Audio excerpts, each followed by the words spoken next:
Come on in, folks. My name is John. I'm going to be your guide for this afternoon, and you're all very welcome to the Irish Whiskey Museum.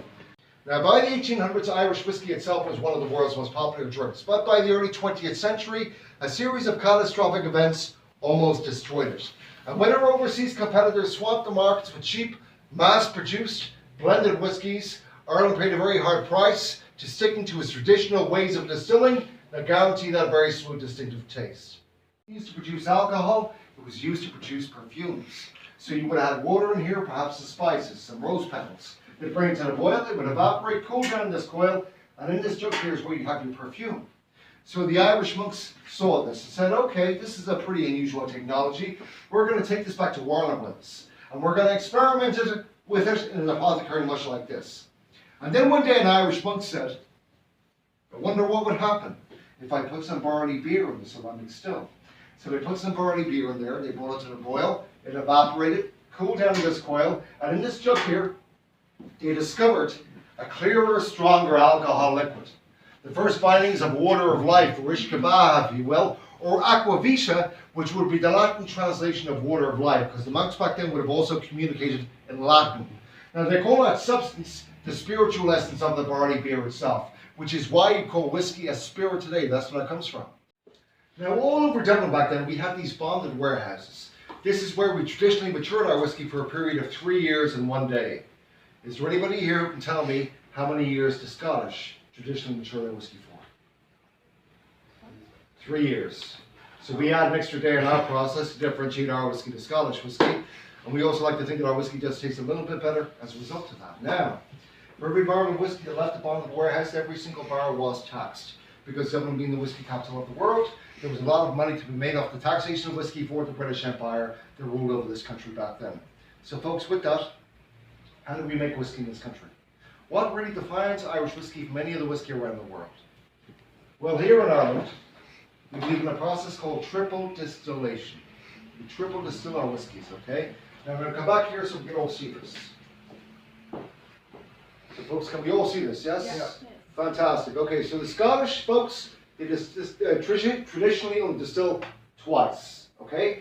And the bourbon makers of the United States traditionally only distill once. We do it 3 times. So we take that process that I told you about in the sheep eating. You take your raw barley, you throw it in water, you add some yeast, you bring it to the boil at 80 degrees centigrade.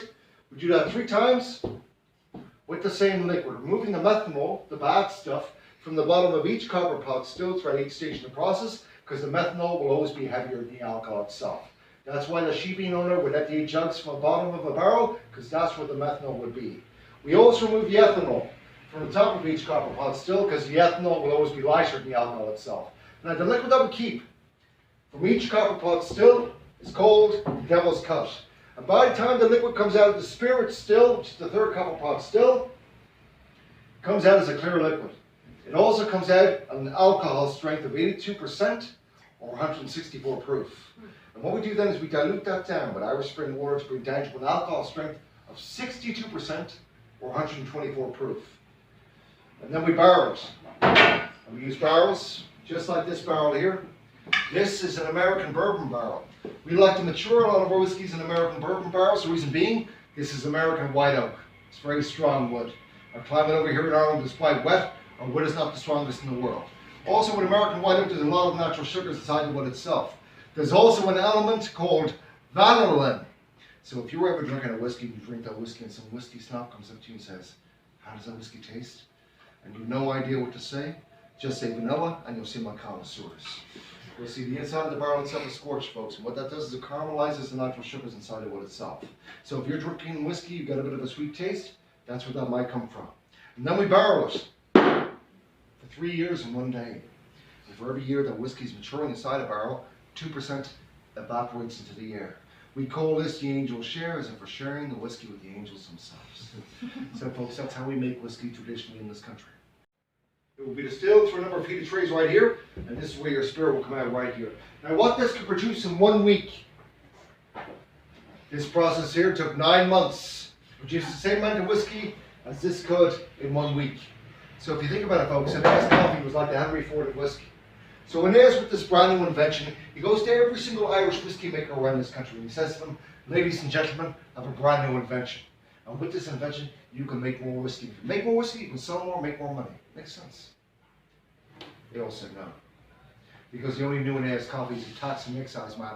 He'd been taxing every single barrel of whiskey that left their bonded warehouses for years. Not only that, the only sure way to make Irish whiskey was with this traditional triple distillation process. They believed anything made with this wasn't whiskey at all. So Aeneas said, fine. You know what my invention? That's fine with me. I'm going to take this over to Scotland. So he takes this invention over to Scotland in 1860. Now back then, Scottish whiskey was not a major competitor with Irish whiskey at all. And to put that in perspective to you all, in Victorian London, for every case of Scotch sold, 3 cases of Irish whiskey was sold. So when Aeneas arrives over to Scotland in 1860 with this continuous still, and when the Scottish see this, they say, hold on a second, this guy's onto something. He's here in Dublin, it's a working class area, was back then also. A man decides to light a pipe next to a bonded warehouse in that area. Not a very clever idea when you've got barrels of a flammable liquid is literally evaporating into the air. He lights his pipe, the bonded warehouse explodes. You have a liquid whiskey fire rolling through the streets of Dublin. Dublin Fire Brigade has only been around for about 2 years, so what they do, they throw some water on this liquid fire. Not very clever, carries the fire further into the streets. So they come up with a solution, and quick. Well, what mode of transport did they have back then?